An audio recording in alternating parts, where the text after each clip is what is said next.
이번에는 우리 전산세무 2급 교재 146페이지에 98회 기출문제에 일반 점표, 메인 매치 점표, 결산 점표 입력은 하지 않고 분개만 해보겠습니다. 2월 15일 당사가 10%의 지분을 소유하고 있는 한국으로부터 현금 배당 500만 원과 주식 배당 100주, 주당 임명가액 5천 원을 보통예금 및 주식으로 수령하였다. 배당에 관한 회계 처리는 기업회 기준 준수하였고 원천 징수 금액은 없다. 현금 배당 받으면 현금 들어오니까 차변에 현금 배당은 보통예금 받았네요. 보통예금 들어오니까 보통예금 500만 원 대변에 배당금 수익. 중간 배당금을 받았다고 나와도 배당금 받았다 나오면 전부 다 무슨 금 수익? 배당금 수익입니다. 주식 배당은 배당 받는 경우는 회계 처리하지 않아요.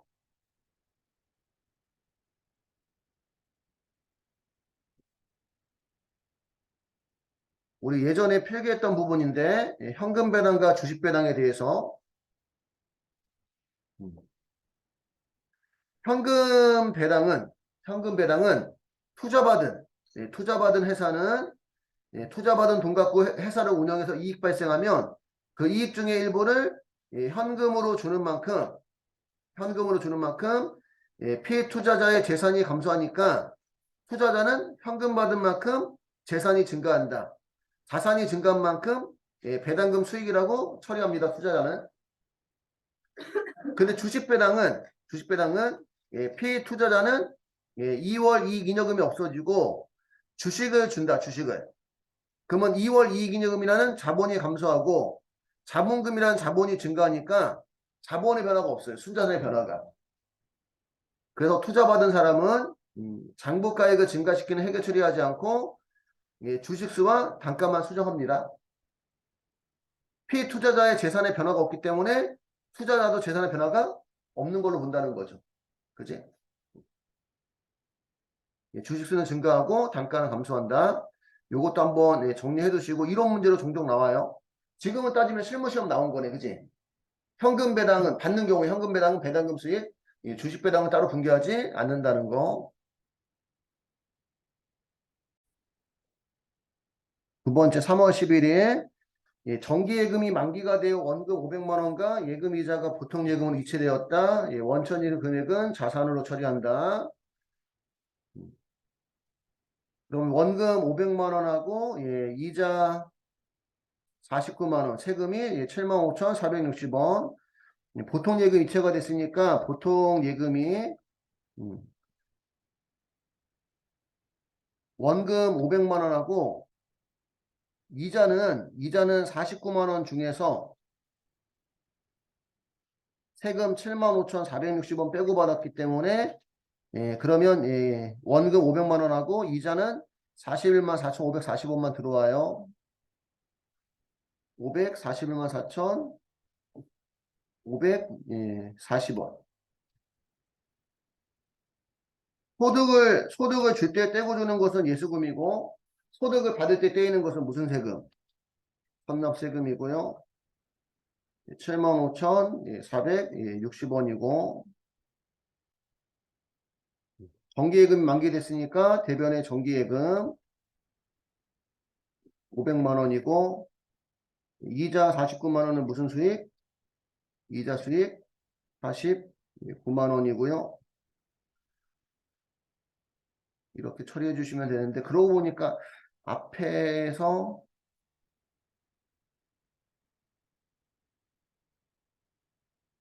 해주면 되는구나.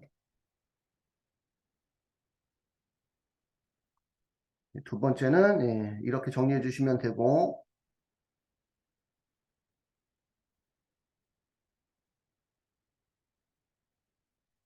3월 15일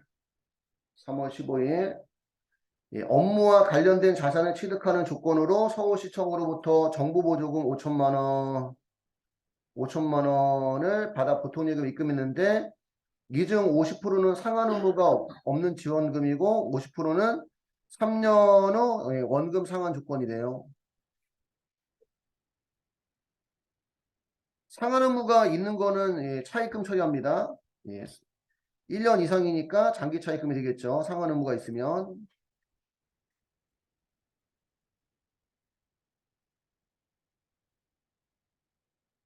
일단 보통예금으로 예, 입금됐으니까 차변에 보통예금이 예, 5천만 원 입금됐는데 이 중에 상한 의무가 있는 거는 장기 차입금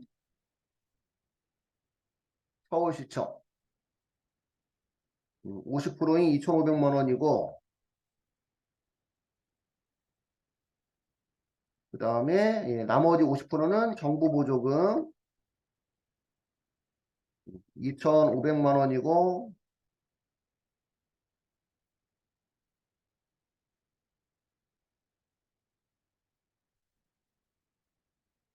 예, 이 정부 보조금은 예, 보통예금에 대한 차감 계정으로 처리해 주셔야 돼요. 보통예금 5천만 원, 상한 의무가 있는 거는 장기 차입금, 서울시청 2,500만 원, 상한 의무가 없는 거는 예, 정부 보조금, 보통예금에 대한 차감 계정 예, 처리를 해 주셔야 되고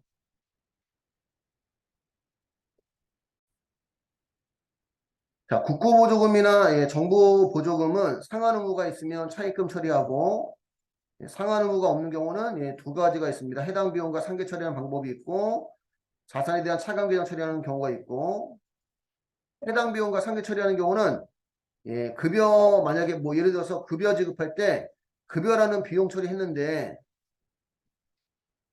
급여라는 비용 처리했는데 만약에 정부에서 예, 800만 원 보조받았다면 예, 보조받은 예, 금액에 해당되는 비용을 차감한다는 거죠. 그지? 차감한다. 이건 시험에 나온 적이 한 번도 없고 예, 보통 나오는 거는 예, 자산에 대한 예, 차감 계정 처리하는 경우 예, 보통예금으로 800만 원 받았으면 예, 정부 보조금 예, 보통예금에 대한 차감 계정 처리하고 예, 국고보조금 또는 정부보조금 중 자산의 차감 계정 처리하는 경우 예, 상한 의무가 없는 경우 예, 정부 보조했을 때 예, 보통예금 5천만 원 정부 보조금 5천만 원 예, 자산에 대한 차감 계정 처리하고 기계장치를 예, 만약에 8천만 원 주고 취득했다고 치면 기계장치가 8천만 원이고 이걸 우리가 보통예금 가지고 예, 구입했다고 치면 이 보통예금 속에는 정부에서 보조받은 금액이 5천만 원 포함되어 있다는 얘기지, 그지? 그러면 결국은 보통예금하고 기계장치를 바꾼 거니까, 예, 보통예금이 없어지면 보통예금에 대한 정부 보조금도 없어지는 거예요. 보통예금에 대한 정부 보조금 없어지는 대신에 보통예금 주고 기계장치 구입했으니까 기계장치에 대한 정부 보조금이 예, 생기는 겁니다.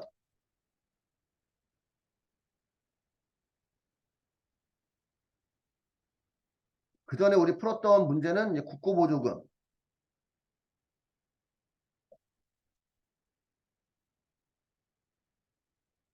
계정값만 조금 바뀌는 거죠. 정부보조금. 이거는 이제 보통예금에 대한 차감 계정.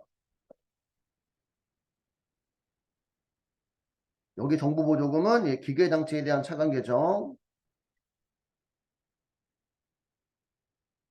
이렇게 처리를 해주셔야 되고, 이거는 이제 보통예금 받았다가 기계장치 취득하는 경우고, 1번과 2번이 묶어서 나올 때가 있어요. 그러니까 그 보조받자마자 취득하는 경우, 기계장치를 보조받자마자.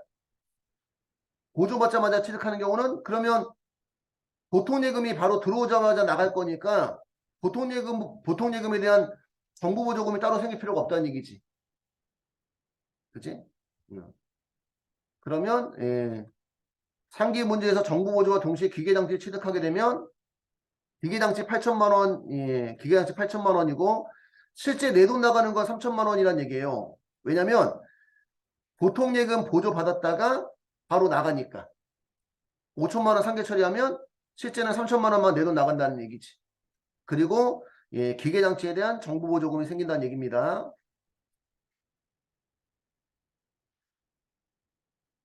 그 다음에 이제 감가상각시. 1월 1일 취득했다고 가정하고 내용연수가 5년 정액법이고 잔존가치가 없다. 그러면 취득원가가 8천만 원이고 내용연수가 5년이면 1년에 1,600만 원입니다. 그러면 예, 감가상각하는 금액이 감가상각비가 1,600만 원인데 정부보조금도 감가상각하는 것처럼 사용하면 없애줘야 돼. 없애줘야 돼. 그래서 정부보조금도 5천만 원이고 내용연수가 5년이면 예, 1년에 얼마씩 1,000만 원씩 정부보조금도 없어져야 돼요. 그러면 일단 감가상각비 1,600만 원, 감가상각 누계 1,600만 원 잡고 정부보조금은 자산에 대한 차변 계정 원래가 대변인데 그지? 예. 없어지면 차변 가서 없어지고 정부보조금 없어지는 것만큼은 감가상각비 인정하지 않습니다. 그 다음에 예. 다음 연도에 예. 기계장치 처분할 때 만약에 예. 위에 기계장치를 우리가 3천만 원 처분한다고 치면 처음에는 기계장치 취득원가가 8천만 원, 정부보조금이 5천만 원에서 장부가액이 3천만 원이었는데 한번 감가상각하고 나면 기계장치 취득원가 8천만 원, 감가상각 누계액이 1,600만 원, 정부보조금이 5천만 원 있다가 1,000만 원이 없어지니까 4천만 원. 그래서 결산 후에는 예, 장부가액이 2,400만 원이 되는 거예요. 그래서 기계장치 처분하면 기계장치 취득원가 없어지고 감가상각 누계액도 없어지고 정부보조금도 없어지면 장부가액은 2,400만 원인데 3천만 원에 처분했으니까 처분이익이 600만 원이 나오고 현금 받았으니까 현금 3천만 원이 들어온다는 거죠. 그래서 정부보조금이나 국고보조금은 지금 문제가 네 가지가 나올 수 있다는 거예요. 보조받을 때, 자산 취득했을 때, 감가상각했을 때, 처분했을 때. 그 이 네 가지 스타일을 다 알고 있어야 돼요. 네 가지 스타일을.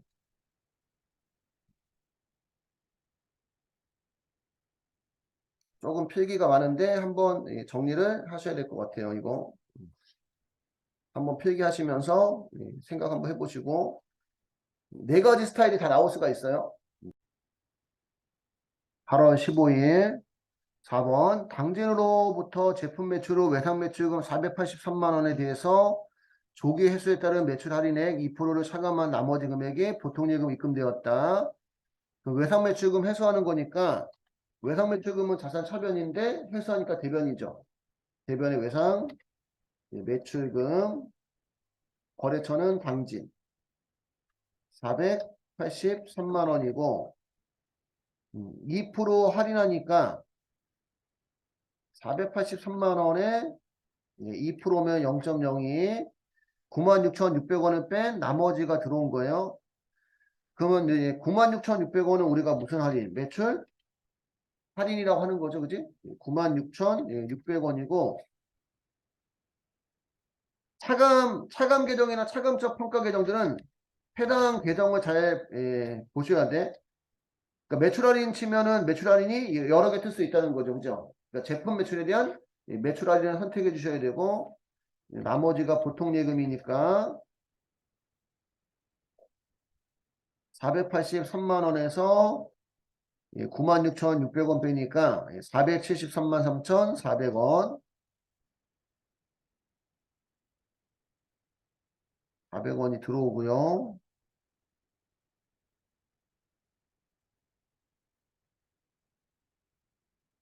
5번 10월 31일 경영관리부에서 사용할 문구류를 구매하고 보통예금 계정에 이체하였다. 사무용품비 계정으로 회계 처리할 것. 문구류는 특별한 말 없으면 소모품비. 그치? 소모품비인데 기업회계 기준에 보면 저런 표현이 있거든요. 계정 과목이나 금액이 중요하면 계정 과목을 별도로 표시하고 계정 과목이나 금액이 중요하지 않으면 통합해서 표시하거나 유사 계정에 통합해서 표시하거나 생략도 가능하다. 이런 표현이 있거든. 그러니까 회사에서 사무용품비에 대한 계정 과목이 금액이 크면 별도로 표시할 수 있다는 얘기예요. 특별한 거 없으면 그냥 소모품비고. 사무용품비 계정 처리하러 나왔으니까 사무용품비 하변에 사무용품비 경영관리부니까 판매비와 관리비 27,500원이고 대변에 보통예금 27,500원 이렇게 처리를 해주시면 되고요.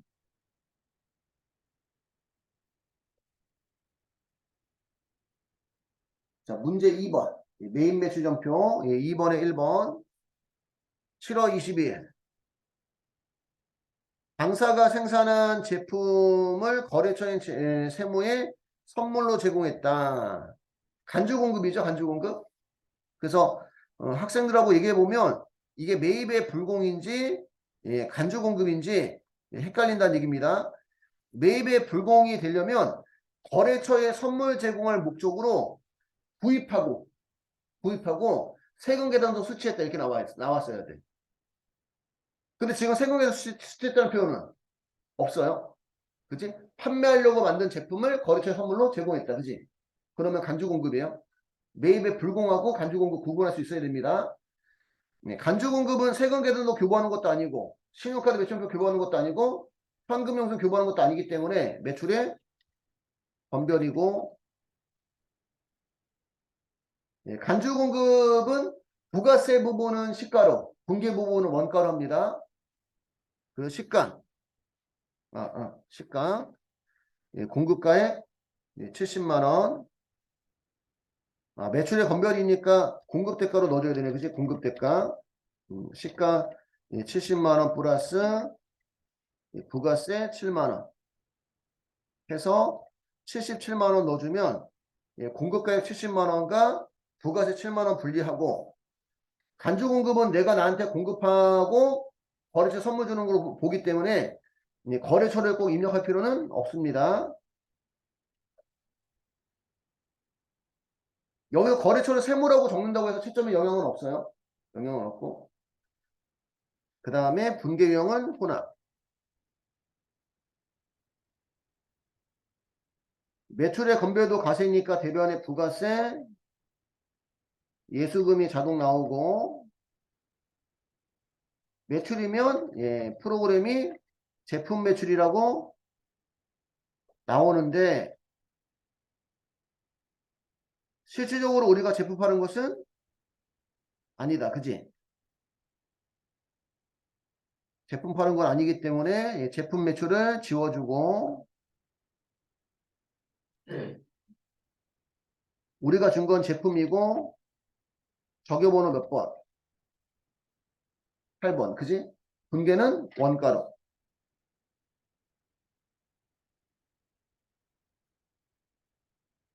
차변에 접대비, 판매비와 관리비 57만원.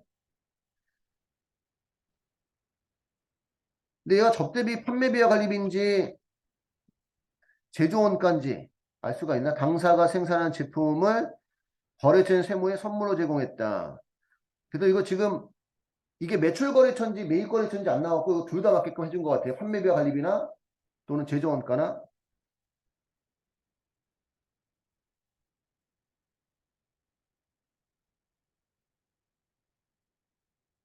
접대비가 원재료 매입처 접대비는 제조원가고요. 제조원가 상품 매입처 접대비와 매출처 접대비는 판매비와 관리비예요. 판매비와 관리비. 근데 여기 지금 이 세무라는 거래처가 매출처인지 매입처인지 명확하게 안 나와서 둘 다 맞게끔 해준 것 같아요. 물론 저기 보면 알 수는 있을 수도 있겠구나. 거래처 등록 거기까지 봐야 되나? 거래처 등록에서 컨트롤 F에서 세무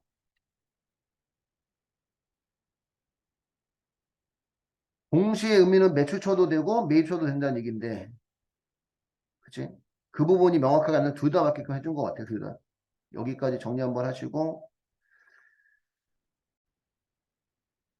합정답안 찾아보니까 자기네들도 이거 명확하게 표현을 안 해서 제조원가도 맞고 판매비와 관리비도 맞는 걸로 상품 매입처 접대비는 안 나온 것 같아요. 그 전에 보면 거의 대부분 원재료 매입처 접대비나 매출처 접대비나 보시면 되고 8월 5일 현명 상사에게 제품을 납품하고 다음에 전자세금 계산을 발급하였다. 그럼 이제 매출의 가세고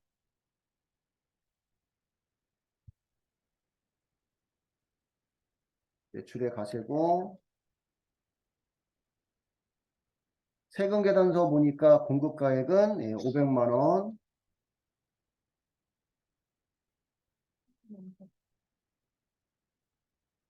거래처는 현명 상사. 전자세금 계산서 교부했으니까 전자입력에 0. 그 다음에 대금은 현금도 있고 외상도 있으니까 섞여 있으니까 분계형은 혼합. 매출의 가세도 가세니까 대변에 부가세 예수금이 자동 뜨고 매출이면 제품 매출이 자동 뜨는데 실제 파는 것도 제품 파는 거 맞고요. 부가세까지 포함해서 550만 원 받아야 되는데 현금으로 300만 원. 그 다음에 외상으로 외상 매출금 250만 원. 어제도 우리 그 분기하면서 봤지만 여기 있는 것만 가지고 분기하면 안 되는 거 아시죠? 그지? 여기 현금 돼 있는 게 선수금이라든가 아니면 보통예금이라든가 그런 걸 수도 있기 때문에 여기에 있는 내용까지 같이 보시면서 하셔야 돼요. 그지? 아이고. 8월 5일은 됐고 8월 31일 제조부 직원의 식사를 식신으로부터 제공받고 8월분 식대에 대한 종이세금에서 수취하고 법인카드로 결제하였다. 세금 계산서도 수취하고 카드 결제하면 누가 우선이에요? 세금 계산서가 우선이죠. 그래서 매입의 가세. 공급가액은 90만 원. 거래처는 식신. 종이세금 계산서 수취했으니까 전자입력에 할 필요는 없고 그 다음에 분계형은 카드. 얘가 매입의 카가라고 썼으면 카드 유형을 물어볼 텐데 매입의 카가가 아니기 때문에 카드 유형은 여기서 안 물어봅니다. 매입의 가세. 뒤에는 카드. 매입의 가세면 차변에 부가세, 대급금 9만 원이 자동 뜨고 매입이면 원재료가 자동 뜨는데 원재료가 자동 뜨는데 실제 우리가 구입한 건 복리후생비 제조보니까 제조원가 90만 원이고요. 부가세까지 포함해 우리 99만 원 줘야 되는데 분계 유형이 카드니까 여기 미지급금이 자동 뜨겠죠. 미지급금이 자동 뜨는데 거래처는 식신이라고 뜨겠네. 그지? 그지? 근데 카드가 무슨 카드니까 신한카드니까 여기를 무슨 카드로? 신한카드로 바꿔주셔야 돼요. 안 바꿔주면 일정 감점이에요. 메인 매출표는 부가세에 대한 거래처가 전부 다 거래처로 뜨잖아. 그지? 그지? 예. 근데 미지급금은 카드가 신한카드이기 때문에 신한카드로 바꿔주셔야 되고 세금 계산서 또는 계산서를 교부 수취하고 신용카드 매출표나 현금형을 교부 수취했다면 세금 계산서 또는 계산서를 우선으로 두고 유형을 잡아주셔야 됩니다. 요것도 그냥 하나 필기해 두세요. 이것도.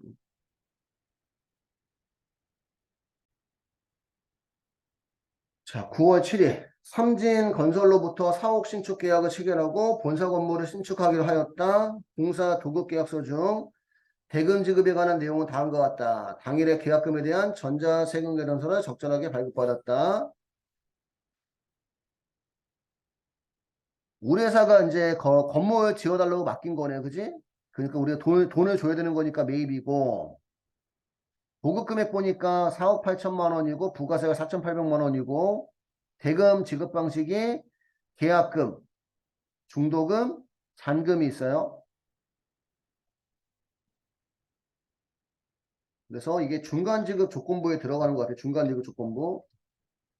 중간 지급 조건부는 계약금, 중도금, 잔금이 있고, 계약일의 다음날부터 잔금일까지 기간이 6개월 이상인 경우.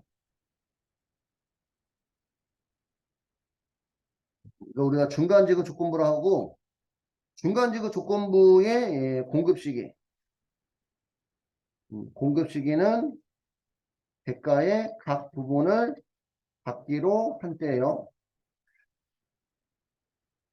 2022년 9월 7일부터 2024년 7월 31일까지는 6개월이 넘어요. 그지? 그러면 대가의 각 부분을 받기로 한 때가 공급 시기니까 계약금 받으면 세금계산서 교부하고, 중도금 받으면 세금계산 교부하고, 잔금 받으면 세금계산 교부하고, 공급받는 데는 이제 수치가 되는 거고.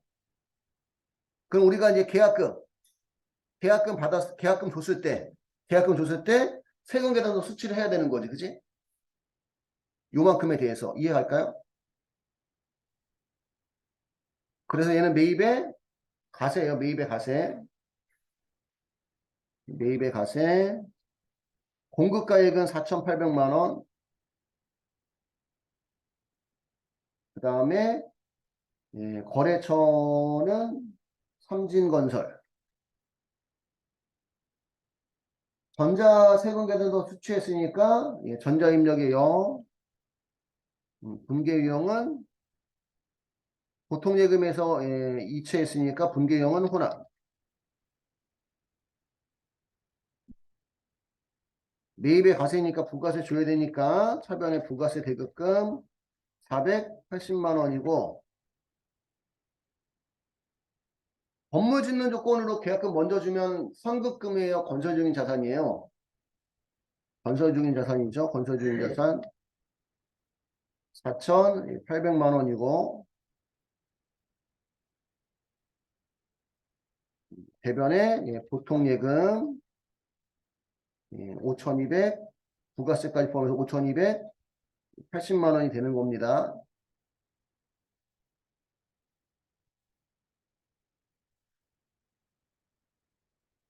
여기다가 단을 한번 적어볼까?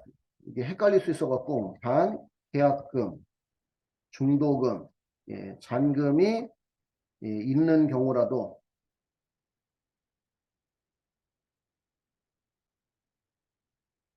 계약일의 다음날부터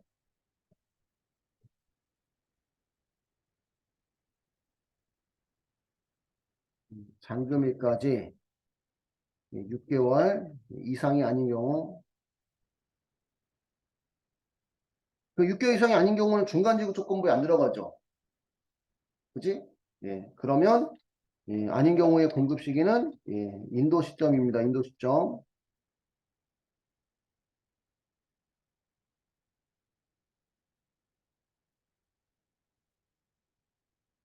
인도한 시점에 공급한 거로 보고 세금 계산서 끊어주면 된다 이런 얘기예요. 적은 이유는 아시겠죠? 여러분들이 오해할 수도 있잖아. 계약금 중도금 잔금이 있으면 이거 다 중간지급 조건부인가? 이렇게 생각할 수 있다는 거지. 아닐 수 있다는 얘기입니다. 예. 계약일에 계약일의 다음 날부터 잔금일까지 6개월 이상이 아닌 경우는 공급 시기는 인도 시점이니까 일반적으로 인도된 시점에 잔금 받고 인도되는 시점에 세금 계산서 끊어주면 된다는 얘기예요.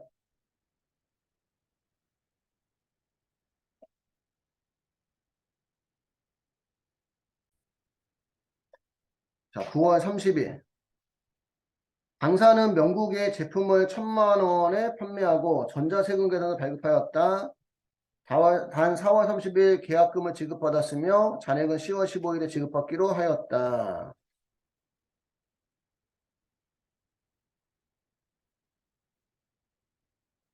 4월 30일 날 계약금. 이날로부터 10월 15일까지는 6개월 안 되는구나. 그지? 5월, 6월, 7월, 8월, 9월, 10월. 10월 30일이 넘어가야지만 6개월 이상이네. 그지? 그 중간지급 조건부가 아닙니다. 얘는. 그러면 4월 30일 날 계약금 받았을 때 우리가 무슨 금이라고? 현수금 처리했겠지?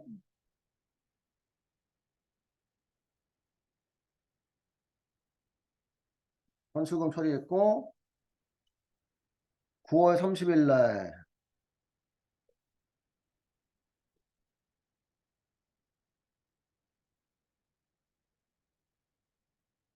3만 원에 판매하고 전자세금계좌 발급했네요.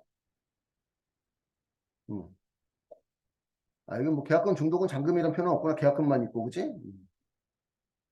그럼 어쨌든 팔았으니까 예, 매출에 가세고 공급가액은 1,000만 원이고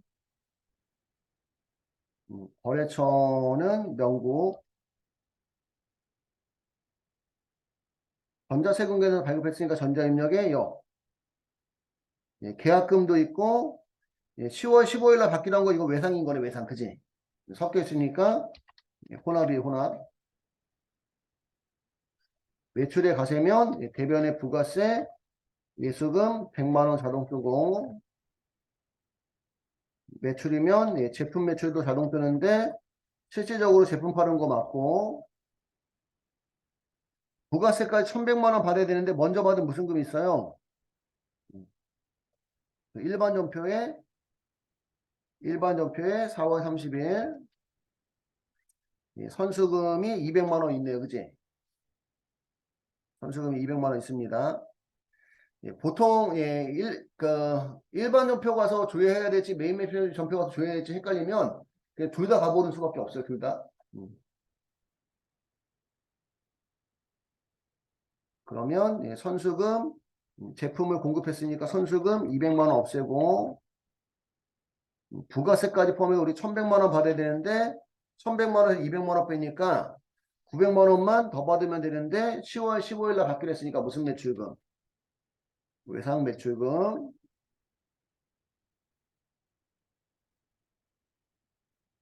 그래서 일부러 상거래일 때는 외상이라는 표현을 안 써주고 일부러 상거래 아닐 때 외상이라는 표현 써줘서 헷갈리게 하는 거지 헷갈리게. 여기까지 해서 메인 매출표는 다 끝났고요.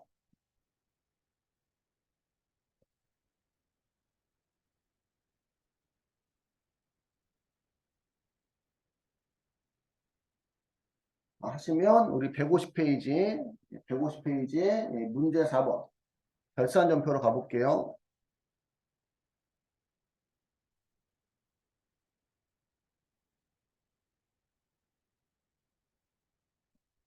자, 문제 4번에 1번 당사는 별빛은행으로부터 1년마다 갱신 조건의 마이너스 통장을 개설하였다. 12월 30일 현재 통장 잔고는 마이너스 1,015만 4천 원이다. 단 회계 처리는 음수로 하지 말 거. 은근히 이거 헷갈린데 마이너스 통장 써보신 분도 있는지 모르겠지만 제가 한번 예전에 써봤더니 일단 안 써야 돼.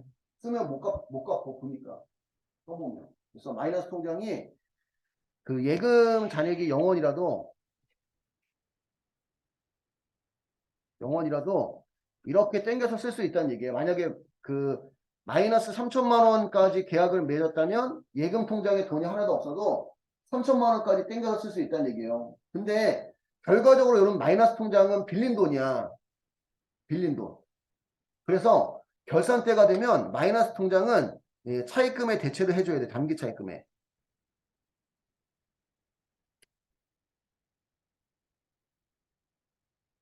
마이너스 통장은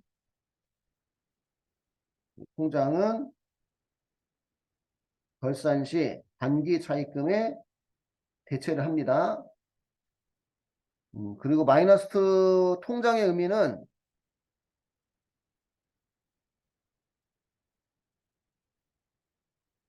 잔액이 대변 잔액이에요. 대변 잔액. 대변 잔액이라는 건 대변이 많다는 얘기죠. 그지?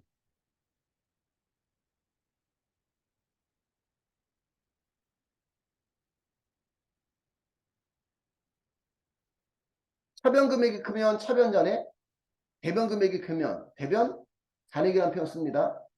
그러면 대변의 금액이 더 많은데 그걸 메꾸려면 무슨 변을 써줘야 돼? 대변 금액을 메꾸려면 무슨 변에? 차변에 써줘야 되는 거지. 그지? 아니면 이렇게 생각하시면 돼. 어쨌든 마이너스 통장은 돈이 없는데 보통 이거 빼서 쓴 거잖아.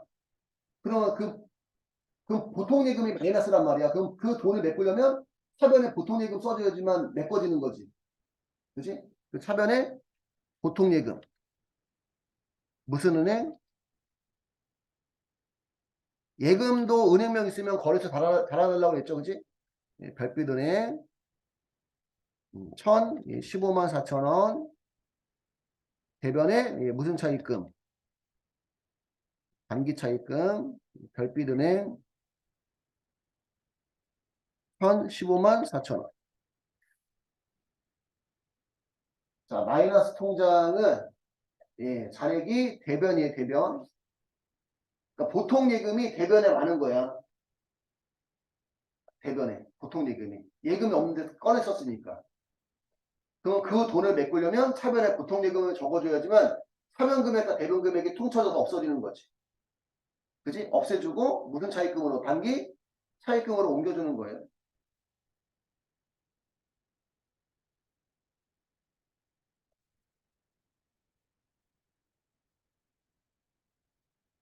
아니면 이렇게 그냥 외우는 수밖에 없어. 예. 대변의 보통 예금을 차변 써서 없애주고 대변의 단기 차입금.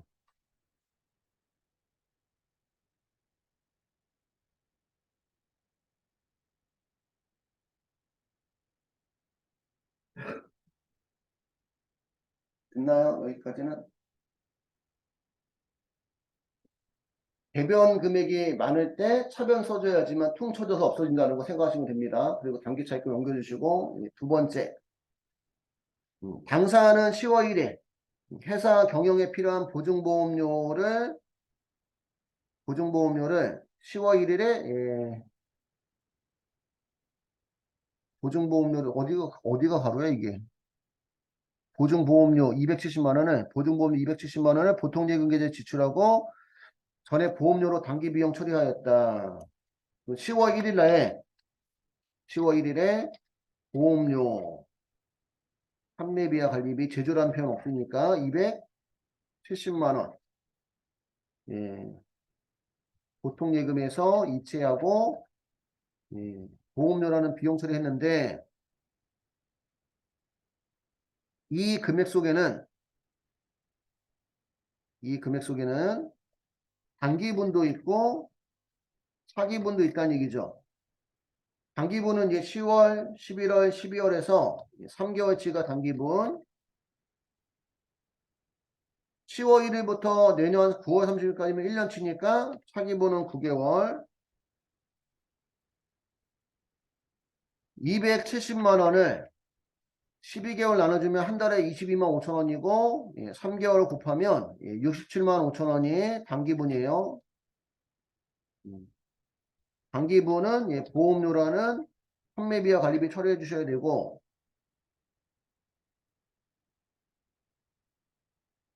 270만 원 12개월 나는 금액을 9개월로 곱하면 202만 5천 원. 얘는 차기분이니까 무슨 비용이라고? 환급 비용이라는 자산 처리해 주셔야 됩니다. 그 보험료는 67만 5천 원만 있으면 되는데 270만 원이 있는 거죠. 그러면 보험료를 67만 5천 원 만들어 주려면 대변의 보험료 판매비와 관리비가 202만 5천 원이 없어져야 되고 얘는 다음 연도 비용을 먼저 준 거니까 무슨 비용? 환급 비용. 환급 비용, 선수수익, 미수수익, 미지급 비용도 거래처 있으면 달아주셔야 돼요. 202만 5천 원 이렇게 처리를 해주시면 되고요.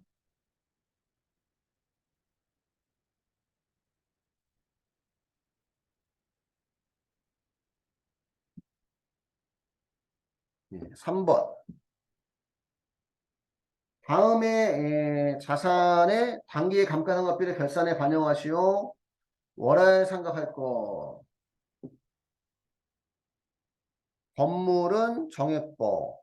기계장치는 정률법. 우리가 직접 계산을 해야 되는 거네. 그지? 그러면 첫 번째 건물. 정액법이니까 취득원가 2억 원. 잔존 가치는 없으니까 나누기 내용연수 40년.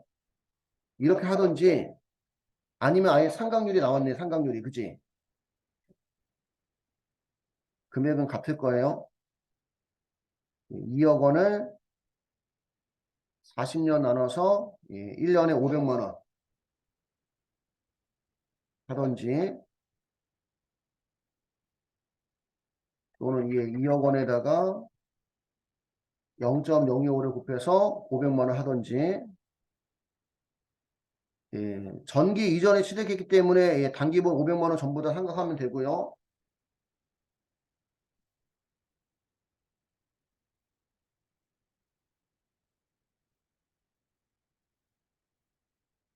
기계 장치는 정렬법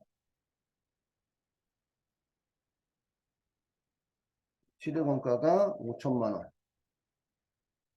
마이너스 감가상각 무게 1,565만 원 이렇게 뺀 금액의 정률 0.313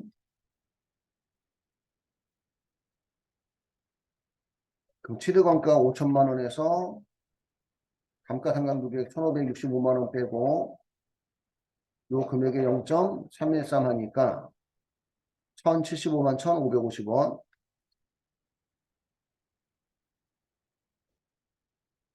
자동 결산해도 되고 우리 수동 결산으로 만약에 입력한다고 치면 수동 결산은 그냥 일반 전표 12월 30일자로 입력하는 거죠. 그치?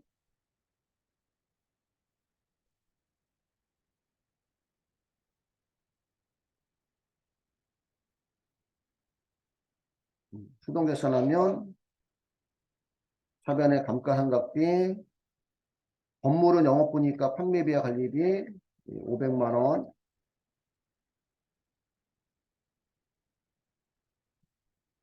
그 다음에 기계장치는 감가상각비 제품 생산이니까 제조원가 1,075만 1,550원 대변에 건물에 대한 감가상각 무게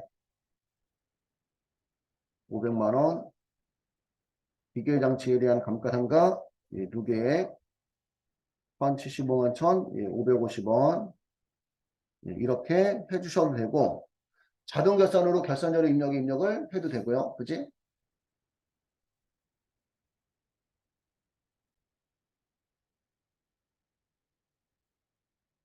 4번 단기말 현재 당사의 재고자산은 다음과 같다. 기말 원재료 400만 원, 기말 제공품 803만 원, 기말 제품 700만 원인데 위탁 재고 100만 원 별도래요. 위탁 재고는 여러분들 그 적성품 얘기하는 거예요. 수탁자한테 맡긴 거. 근데 위탁품은 수탁자가 제3자한테 판매하기 전까지는 판매자의 재고자산 포함을 해줘야 돼. 그지? 그래서 우리 이렇게 결산재료 입력에 입력할 때 기말 원재료는 400만 원, 기말 제공품은 803만 원, 기말 제품은 800만 원, 위탁 재고 포함. 그래서 이렇게 입력을 해주셔야 되고요.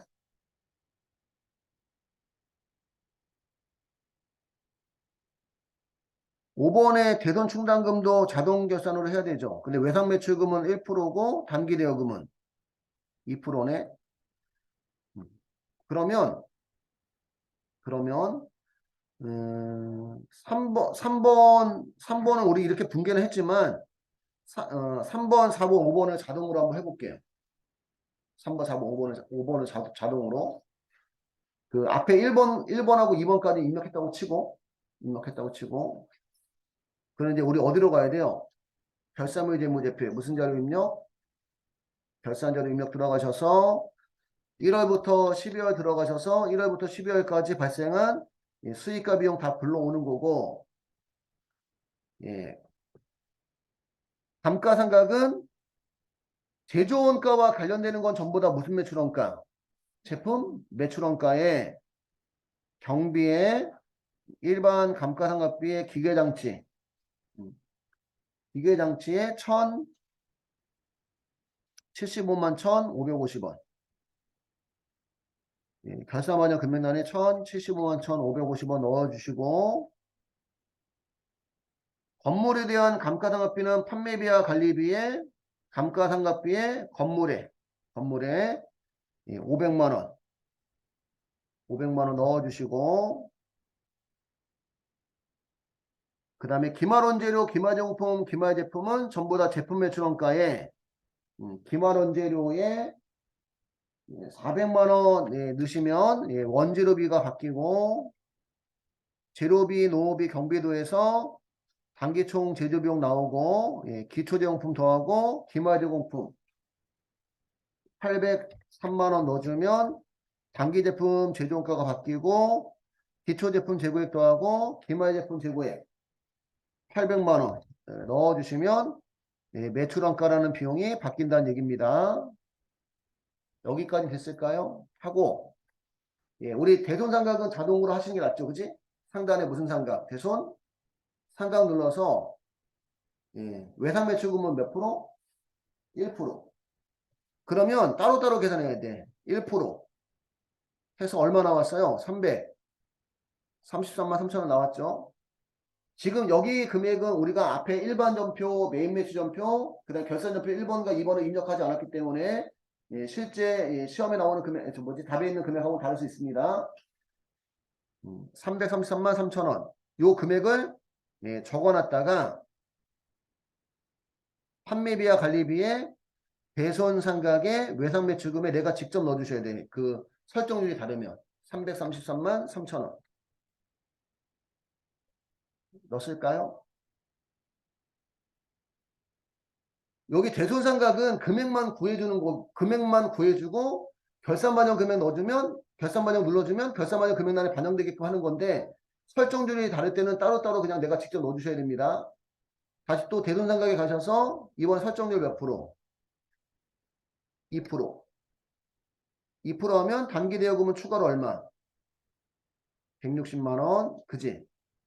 이해 갔을까요? 여기 2%로 하고 나서 계산한 금액을 결산 반영에 눌러주면 이 금액이 반영이 된단 말이에요.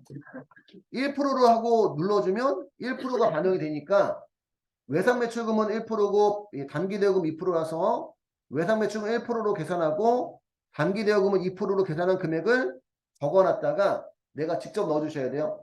단기대여금은 2% 160만 원이니까 단기대여금은 영업의 비용에 기타의 대손상각비에 단기대여금에 160만 원 이렇게 넣어주셔야 돼요. 설정률이 다르면. 그리고 나서 왼쪽 상단에 무슨 추가? 전표 추가 이해하시면 돼요. 일반전표, 메인매출전표, 결산전표 1번과 2번을 정확하게 넣었으면 대손상각비, 판매비와 관리비는 339만 9,700원. 단기대여금은 똑같이 나오네. 160만 원. 이렇게 나온답니다. 여기까지 해서 98의 기출문제의 일반전표, 메인매출전표, 결산전표까지 끝났고요.